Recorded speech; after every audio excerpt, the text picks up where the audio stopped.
जय हिंद friends, welcome to step for special. आज हम DED paper 5 unit 1.4 need based curriculum of EIP इसके बारे में जानेंगे कि किस प्रकार से जो पाठ्यक्रम है EIP के अंतर्गत इम्प्लीमेंट किया जाता है और उसके क्या क्या एरियाज़ हैं जिनको हमें इम्पोर्टेंस देनी होती है, जिनके बेस पर हम EIP के लिए करिकुलम को हम डिज़ाइन करते हैं। आइए इन सब के बारे में यहाँ पर जानने का प्रयास करते हैं।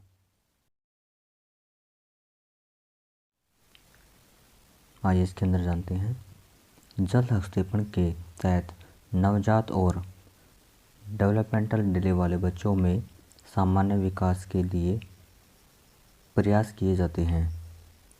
अब यहाँ पर बताया कि जो जल हस्ताक्षेपण होता है उसके अंतर्गत क्या एक्टिविटी की जाती है, उसका मुख्य रूप से प्रयोग किया जाता है कि जो डेवलपमेंट वाले बच्चे होते हैं जिनके अंदर डेवलपमेंट जो एरिया होता है वो इफेक्टेड होता है, कि जिसमें बच्चे का कोई भी एरिया हम डेवलप का एरिया हम देख सकते हैं, जिसके अंदर उसका कॉग्निटिव लेवल का एरिया हो सकता है, फिजिकली लेवल का एरिया हो सकता है, और जो एकेडमिक लेवल का एरिया वो स्पीच से रिलेटेड एरिया हो सकता है, सोशल कम्युनिकेशन से रिलेटेड एरिया हो सकता है, बच्चे के पर्सनल गोल हो सकते हैं। उन सब एरियाज़ के लिए जब बच्चे के लिए हम बात करते हैं तो उसके लिए EIP का जो जल हस्ताक्षेपण का मोटिव और भी ब्रॉडर हो जाता है। आइए इसके अंदर आगे जानते हैं।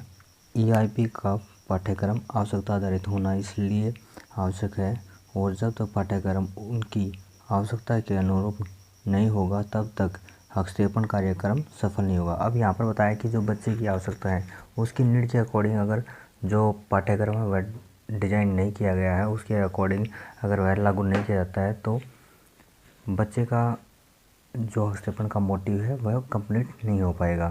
यहाँ पर बताया है कि जो बच्चे की आवश्यकता है उसको समझना है।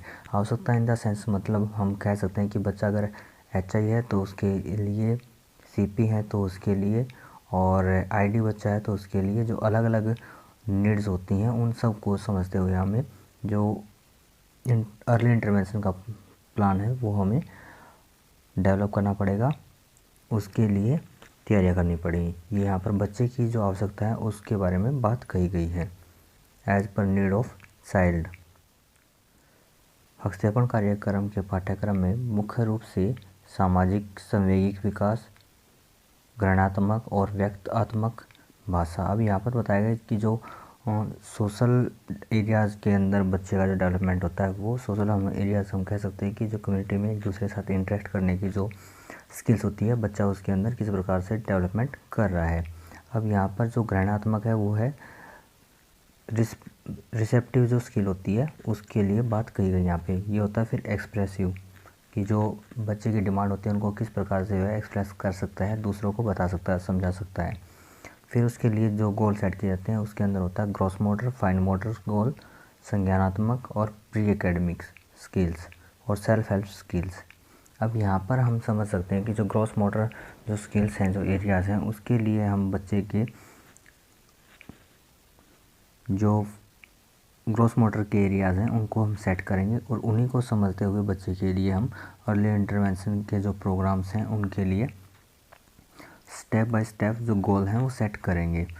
अब यहाँ पर बच्चे का जो है फाइन मोटर बताया गया है कि जो बच्चे के अंदर जो फाइन मोटर की जब स्किल आ जाती है तो वह एकेडमिक जो लेवल है, एकेडमिक सेशन है उसके अंदर अपना अटेंशन अच्छे से दे पाता है, और उसके अंदर जो परफॉर्मेंस है उसकी वो भी बहुत अच्छी फेस होती है। यहाँ पर आगे दिया गया इसके संज्ञानात्मक हम कह सकते हैं कि बच्चे के अंदर जो लॉजिकल थिंकिंग है उसकी एबिलिटी कितनी डेवलप हुई है, उसको किस प्रकार से हम सोसाइटी के साथ या फिर कोई भी जो गोल है, टास्क है, उसके साथ जब कोऑर्डिनेट कर रहे हैं, कनेक्ट कर रहे हैं तो बच्चा किस प्रकार से उसको परफॉर्म करता है। नेक्स्ट दिया गया इसके अंदर pre academic skills. Pre academic skills के लिए हम क्या करते हैं, जैसे कि बच्चे के अंदर फाइन मोटर स्किल्स आ गई हैं तो उसको डॉट अटैच करने के लिए हम देते हैं, जैसे कि आपने देखा होगा, या फिर कुछ भी हम ड्राइंग दे देते हैं उसके अंदर बच्चे को हम कलर कॉन्सेप्ट देते हैं कि कलर करने के लिए बच्चे को आइडियाज़ देते हैं, या फिर कोई भी ट्री मेकिंग है, ऐसे जो भी एक्टिविटीज़ दी जाती हैं ये प्ले वे मेथड होता है। या फिर हम कह सकते हैं कि जो प्री प्राइमरी के बच्चे होते हैं, PP 1 या 2 के जो लेवल के बच्चे होते हैं उनके लिए प्री एकेडमिक स्किल्स हैं जो वो तैयार की जाती हैं, जिसके बेसिस पर जो उसका आगे के जो एकेडमिक लेवल का एरियाज़ हैं उसके अंदर अच्छे से बच्चा परफॉर्म कर पाता है। नेक्स्ट जो इसका ऑप्शन दिया गया self help skills. Self help skills हम समझ सकते हैं कि बच्चा जो खुद से ही अपनी कुछ एक्टिविटीज़ होती हैं उनको परफॉर्म कर सकता है, तो उनको हम बोलते हैं सेल्फ हेल्प स्किल्स।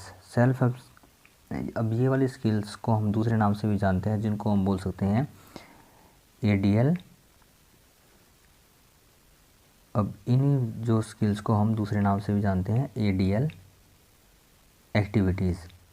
अब इसमें बच्चा क्या होता है, जो उसकी टॉयलेट ट्रेनिंग होती है, जो उसकी बेसिक नीड होती है, जैसे कि ADL में हम कह सकते हैं कि जो मॉर्निंग से लेकर इवनिंग तक की हम टू द स्लीपिंग एरिया का जो जोन है उस तक जाने तक के जो भी बच्चे के गोल्स होते हैं वो कंप्लीट कराने के लिए जो प्लानिंग की जाती है वो ADL के अंतर्गत ही आती है, जिसके अंदर उसका टॉयलेट ट्रेनिंग हो जाती है, ईटिंग हैबिट्स हो जाती हैं और ड्रेसिंग सेंस हो जाती है। ये सब की सब जो आती हैं ADL एक्टिविटी के अंतर्गत ही आती हैं।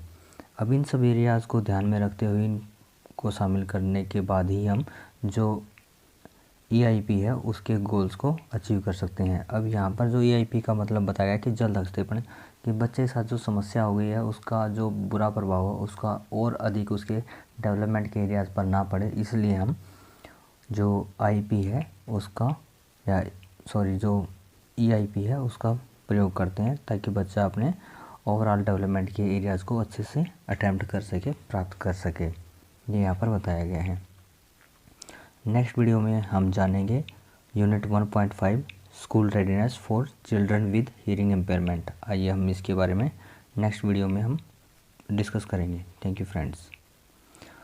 अगर आपका कोई भी सुझाव है, डाउट्स हैं या फिर सजेशन है कोई, तो आप हम अपने कमेंट सेक्शन में भेज सकते हैं, अपने फ्रेंड्स के साथ शेयर कर सकते हैं वीडियोज़ को।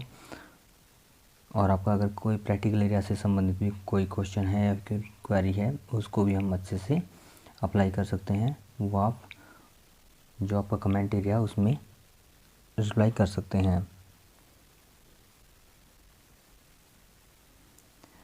अभी जो 1 मार्च से ID के जो बच्चे हैं उनके एग्ज़ाम स्टार्ट होने हैं, उनसे पहले हम कोशिश करेंगे कि जो आपके 6 पेपर्स होने हैं उनके लिए हम अच्छे से डिस्कस करें।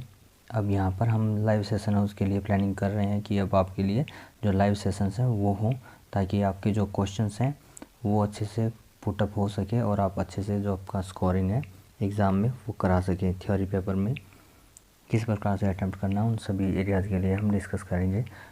अगर आप लाइव सेशंस अटेंड करना चाह रहे हैं तो अभी तक आपने अब हमारा चैनल सब्सक्राइब नहीं किया तो सब्सक्राइब कर लीजिए, नोटिफिकेशन बेल ऑन कर लीजिए, ताकि आपके पास जब भी हम ऑनलाइन एक्टिविटीज़ करें या फिर क्लास करें तो उसका आपको नोटिफिकेशन मिल जाए।